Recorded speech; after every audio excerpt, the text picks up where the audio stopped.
फैजाबाद धरना inquiry commission ने साबिक डीजी आईएसआई फैज हमीद को क्लीन चिट दे दी। कमीशन रिपोर्ट के मुताबिक उस वक्त के डीजी आईएसआई और आर्मी चीफ ने फैज हमीद को मुआहदे की इजाज़त दी। फैज हमीद ने बतौर मेजर जनरल डीजीसी मुआहदे पर दस्तखत करने थे। फैज हमीद के दस्तखत पर उस वक्त के वज़ीर आज़म शाहिद खाकान अब्बासी और वज़ीर दाखिला एहसन इकबाल ने भी इत्तफाक किया था।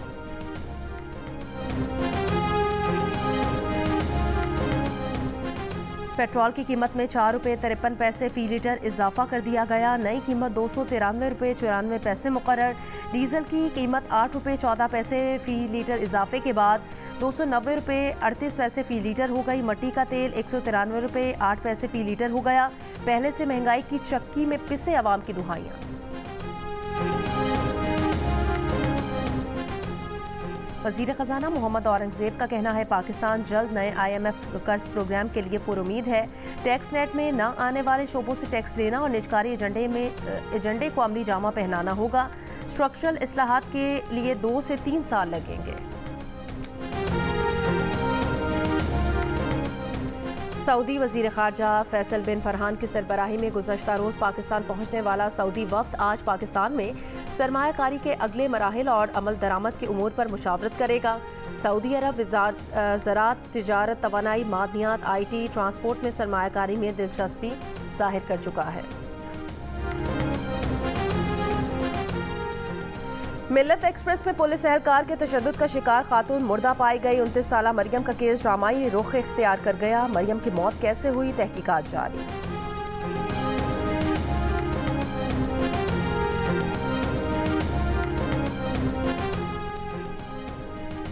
पेशावर में जिला इंतजामिया ने रोटी की कीमत 5 रुपये कम करके 15 रुपये कर दी। इलामिये के मुताबिक 100 ग्राम की रोटी 15 और 200 ग्राम की रोटी 30 रुपये की होगी। वज़ीर खुराक ज़ाहिर शाह तूरू ने कहा कि वज़ीर आला के अहकामात पर नान बाय एसोसिएशन से मुज़ाकरात के बाद रोटी की कीमत में कमी की गई है।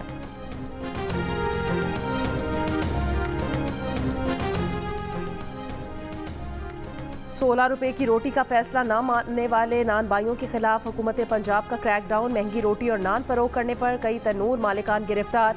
वज़ीर इत्तलात पंजाब अज़मा बुखारी ने कहा रोटी की कीमत में कमी का हुक्म पर अमल करना पड़ेगा। वज़ीर आला पंजाब मरियम नवाज ने रोटी 16 रुपये की करने का ऐलान किया था, जिसे नान बाय एसोसिएशन ने मुस्तरद किया था।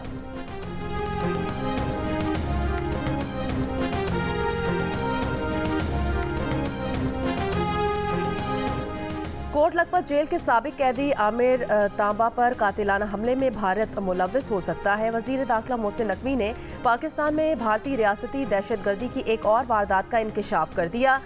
आमिर तांबा पर 2013 में कोट लखपत जेल में भारतीय जासूस और दहशतगर्द सरबजीत सिंह के कत्ल का इल्ज़ाम था। वो कुछ दिन पहले जेल से रिहा हुआ था।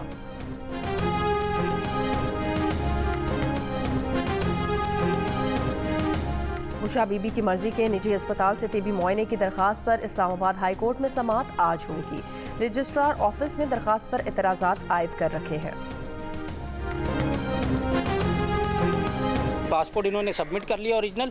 वो इन्होंने कहा कि प्रोटेक्टर हम लेंगे। इन्होंने कहा कि वीज़ा, टिकट और जो आपकी ओरिजिनल डिग्री आप हमसे 15 अप्रैल को कलेक्ट कर लें। तो जब हम इनके ऑफिस आए तो इनका ऑफिस बंद पड़ा। आपकी फ़्लाइट है 17 अप्रैल को दुबई की ना, तो अभी 17 फिर ये हमारी कॉल्स नहीं उठा रहे थे। 20 में ईद आ गई, तो अभी जब हम कांटेक्ट किए आज सुबह आए तो पता चला कि ये फ्रॉड हो गया। किसी के 3.5 लाख अमाउंट था, किसी का 2,60,000 रुपये था। तो और बहुत सारे लोगों की डिग्रीज और जो है ना वो पासपोर्ट जमा थे वेरिफिकेशन के लिए। बैरून मुल्क जाकर रोजी कमाने और जिंदगी बनाने के ख्वाहिशमंद कराची के नौजवान मुबैना फ्रॉड का शिकार हो गए। मुतासिर अफराद का कहना है डिफेंस फेज 8 में निजी कंपनी ने सऊदी अरब दुबई में मुलाजमत के लिए रकम ली। ईद के बाद कंपनी के दफ्तर पहुंचे तो ताला लगा हुआ था। कंपनी का मालिक 2 करोड़ रुपए से जायद लेकर फरार हो गया। 80 से जायद मुतासिरा नौजवानों ने कानूनी कार्रवाई के लिए मुतालिका थाने से रुजू कर लिया। तफ्तीश जारी।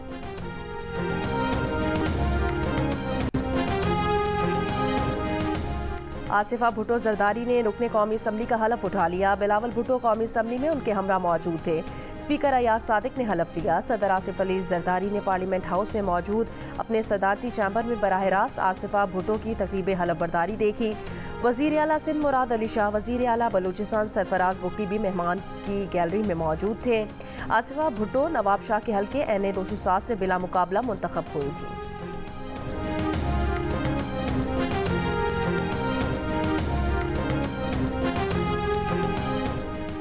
पीटीआई के चेयरमैन बैरिस्टर गौहर अली खान ने कहा, आसफा भुट्टो के हलफ पर हर पाकिस्तानी को एहतजाज करना चाहिए। तहरीक इंसाफ के बंदे को अगवा करके आसिफा भुट्टो को लाया गया। आसिफा भुट्टो के हलफ के बाद इजलास न चलाकर 6.5 करोड़ का नुकसान हुआ। ऑपोजिशन लीडर उमर अयूब ने कहा, 9 मई के वाक़यात पर तहकीकाती कमीशन बनाया जाए। आम शहरियों का केस मिलिट्री कोर्ट्स की बजाय सिविलियन कोर्ट्स में चलना चाहिए। ये भी कहा कि ऑपोजिशन इत्तेहाद हुआ है जिसकी बुनियाद बलूचिस्तान से रखी है। ऑपोजिशन इत्तेहाद के सरबराह महमूद खान अचकजई ने कहा कि आइन की बालादस्ती पर यकीन रखते हैं। पाकिस्तान की सियासत में अफवाज पाकिस्तान का किरदार नहीं होना चाहिए।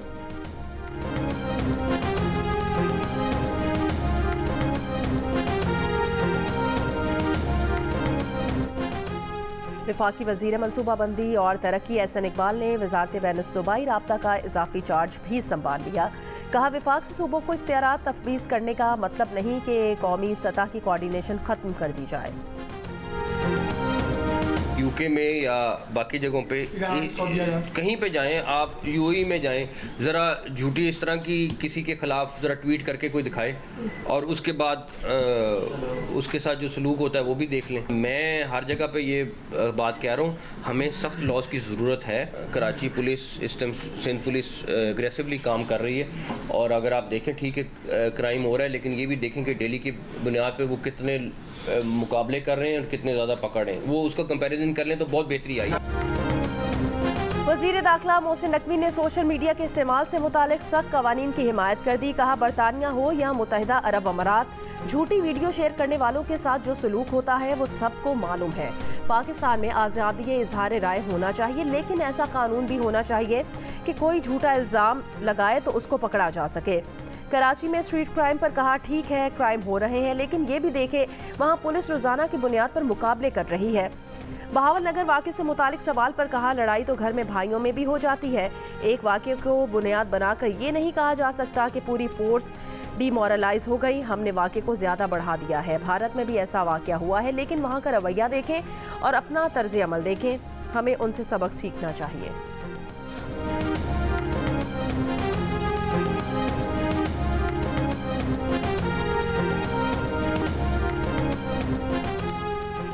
हम पाकिस्तान में आज़ादी इजहार के लिए काम जारी रखेंगे। तर्जुमान अमरीकी महकमा ख़ारजा मैथ्यू मिलर की प्रेस ब्रीफिंग। कहा, कानून की हुक्मरानी की हिमायत जारी रखेंगे, इसमें कोई तब्दीली नहीं।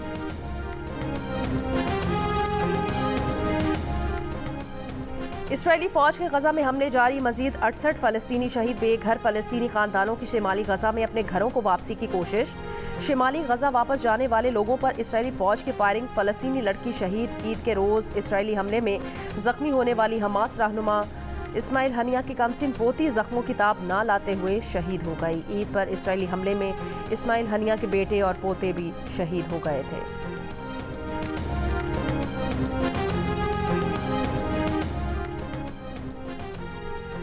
गज़ा के इलाके खान यूनिस में सड़कों की सफाई सुथराई का आगाज़। खान यूनिस में 6 माह तक इसराइली फ़ौज ने ऑपरेशन किया। इसराइल ने गुज़श्ता हफ्ते खान यूनिस से अफवाज की वापसी का ऐलान किया था। फ़लस्तीनी खान यूनिस की तरफ वापस जा रहे हैं।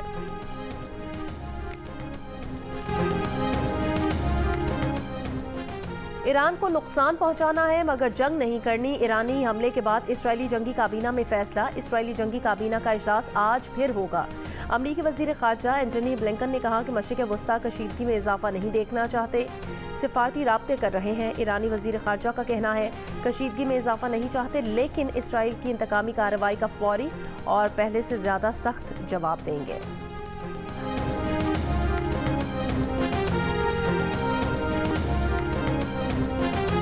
मगरबी हवाओं का नया सिलसिला आज रात बलूचिस्तान में दाखिल हो रहा है।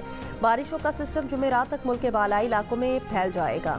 बलूचिस्तान में 19 अप्रैल तक बारिशों का इम्कान। बुध की रात से जुम्मे तक कराची समेत सिंध के मुख्तलिफ इलाकों में भी तेज़ हवाओं, आंधी और गरज चमक के साथ बारिशें मुतवक्के हैं। और दुबई और अबू धाबी समेत मुत्तहिदा अरब अमारात में गरज चमक के साथ तेज़ बारिश। मज़ीद तेज़ बारिशों के पेश नज़र तालीमी इदारे बंद रखने का फैसला। दफातर को भी वर्क फ्राम होम की हिदायत।